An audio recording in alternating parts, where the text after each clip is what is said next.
and girls, Mrs. Rule here, and today we're going to talk about how to make painted paper.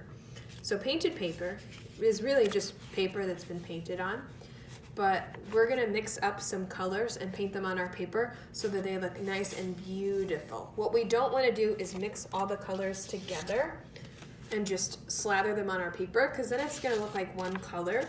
We really want to see all those beautiful colors that we mixed when we're all done. And we use painted papers for collage.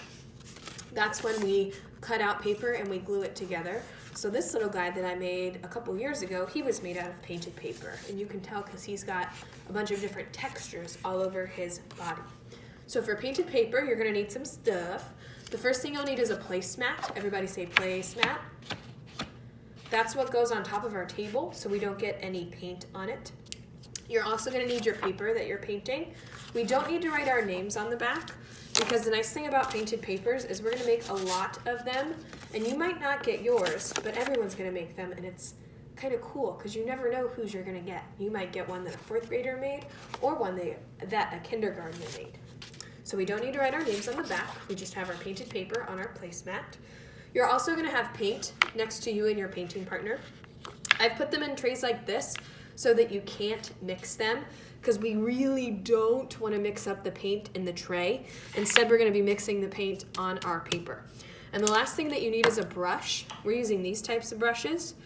There are round brushes. Those are the ones that look like circles.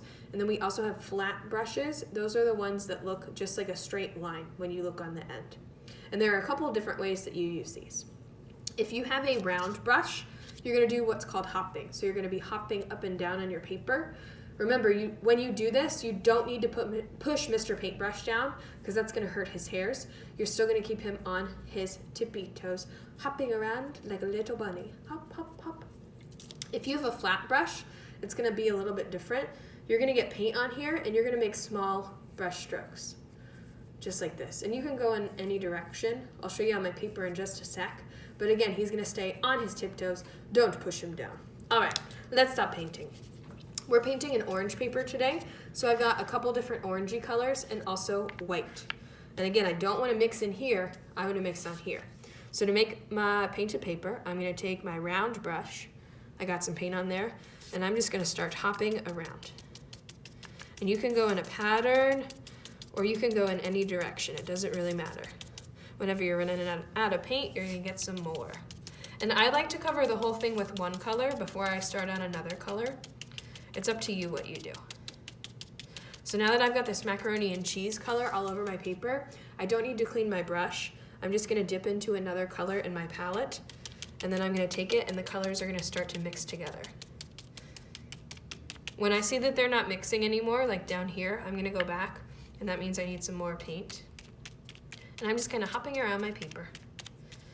And you don't need to get the whole entire paper, but we do want to get most of it. This is not a painted paper. This is just something that a paintbrush hopped on a couple times. This is a not good example. This is a much better example of one that would be almost finished. All right. Oh, I haven't used the dark orange yet. I gotta use some dark orange. Here we go with that. And you can tell, or you can see I'm holding my painted paper in this one corner that's not wet, so I don't get paint on my hands. The color's not, I can't see the dark orange anymore, so I'm going to go back and get some more. All right, here's my first painted paper. Everybody say painted paper. Round brush, hopping up and down. Very good. When you're done with one painted paper, we're going to put them on the drying rack. I'll show you how. And then you're going to go shopping for another painted paper, and you get to make another one right then. So you can make as many papers as you want today, as long as you're filling them and doing it the right way and not turning in anything like this that's not full. Ooh, excuse me. Or anything like this that's all mushed together. Again, we want to see all of our colors when we're done.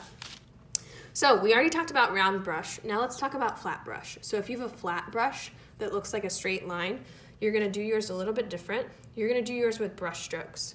So again, you're going to take it, you're going to make a teeny tiny brush stroke, and you're going to keep going. So we're going to make brush strokes. Everybody say brush strokes. As you're making your brush strokes, if you see that there's a lot of paint in one section, see how it's really thick there? I'm gonna take my brush and I'm gonna get some of that paint, and then I'm gonna keep using it on my paper. If you're ever going from a really dark color to a light color and you want to clean your brush off, you can, but we're not painting the placemats. That's not what they're for. All right, I'm gonna take some white. I'm gonna go right in between and watch these colors mix together. When I can't see the white, I'm gonna go back and dip and get more white because I really want to see these beautiful colors. And I have some blank spaces. I'm gonna go fill them in with this kind of macaroni and cheese color. Awesome.